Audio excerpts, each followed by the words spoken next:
Aiken may be the most popular American Idol singer to never be crowned as the winner.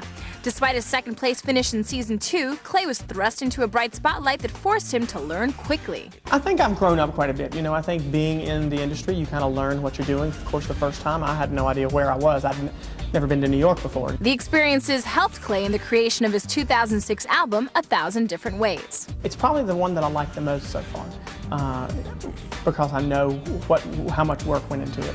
And everything on this album is really me. The biggest difference for me was the fact that I just got to be so involved in it.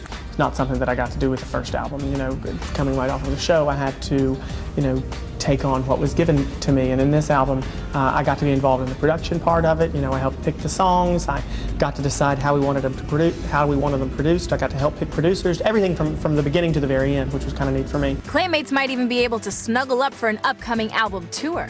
I want to do something really small. I really have liked the intimacy of being just in a theater. Personally, I'd kind of like to do it in winter, around February, around Valentine's Day, since it will be a love tour. Kind of a warm, cozy type show. The album tour is sure to draw the Claymates, who are some of the most devoted fans around. Devotion that's not overlooked by their idol. Well, the best gift that I've gotten from fans has honestly been support, obviously. But not just from me, but for things that are important to me. I blogged on my fan site a few months back about UNICEF and the crisis in Lebanon, and within a day they had raised $30,000 for UNICEF and their work in Lebanon. Within 3 days they had raised $70,000. So that, to this day, is the biggest gift, easily, the best one. In the upcoming months, we'll see legions of American Idol hopefuls trying to become the next Clay Aiken.